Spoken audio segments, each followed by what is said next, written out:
privilege of serving as the mayor of Valparaiso, and we've got some exciting news to share with you here today. First of all, I'd like to invite you to meet Anthony Pratt, who is the owner and chair of Pratt Holdings. He's to my right, and to his right are two of his key members that he will introduce in just a bit. To my left is Eric Doden, who is representing the governor here today, and he's president of the Indiana Economic Development Corporation.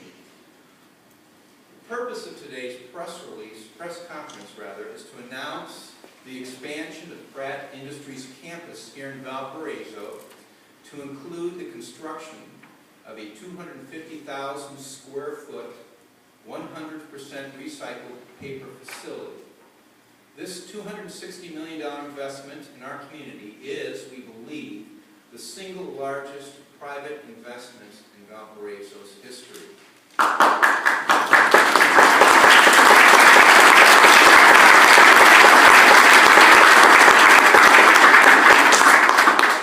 So the purpose of today's conference is to allow myself to offer some thoughts on this, and then Mr. Pratt will do so from the standpoint of Pratt Industries, and then Eric Doden will offer some comments on behalf of the state and the IEDC.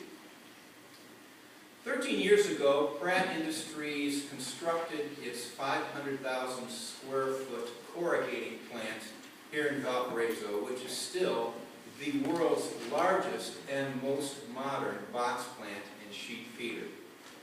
They've continued to grow their employment beyond original estimates and currently employ 320 area residents, making them the city's largest private employer.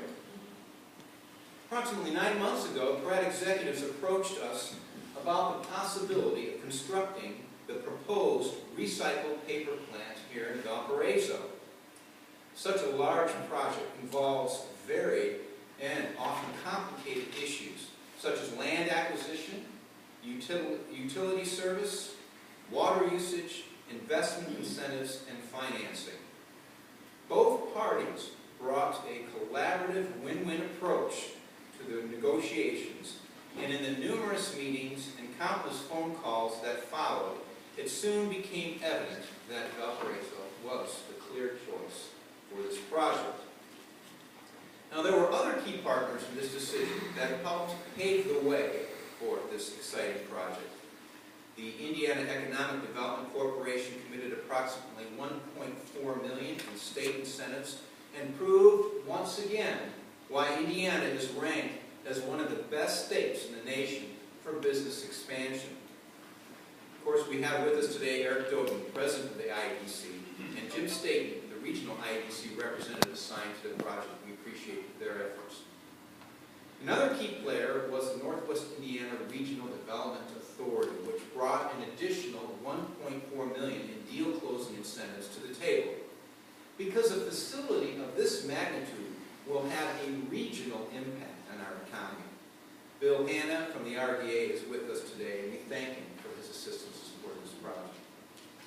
Finally, NIPSCO was very helpful in assisting Pratt to obtain the rates and the utility assistance it needed to compete in a very competitive global market.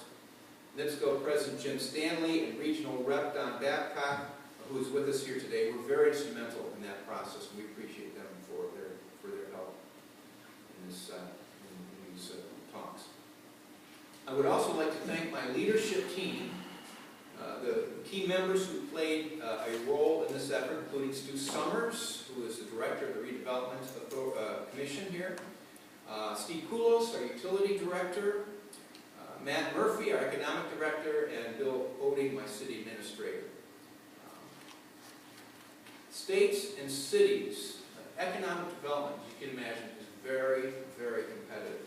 States and cities vie fiercely for opportunities such as this. While we work hard to make our city ripe for growth, we also take our duty of due diligence seriously so that we can protect the quality of life that our citizens expect and deserve. Our mission was to fully understand Pratt's needs and goals and to bring value to the partnership at every point that we could. We were impressed throughout the process with the professionalism and talent of the Pratt executive team led by CEO Gary Bird. Together, we overcame obstacles and found solutions in the spirit of respect and optimism. Pratt desires to proceed in a timely fashion with the construction of the new plant. The details of the development agreement are set forth in a memorandum of understanding that Mr. Pratt and I will sign shortly. There will be various public meetings going forward to obtain the necessary approvals, permits, and financing, and to decide remaining issues related to the development. We anticipate swift approval so that the work can be done in earnest. At this time, I'm going to ask Mr. Pratt to speak on behalf of the company, and then Eric Doden. Following that, we will sign the MOU, then we will conclude the press conference, but we will remain after the press conference if there are any questions from the media. At this time, Mr. Anthony Pratt.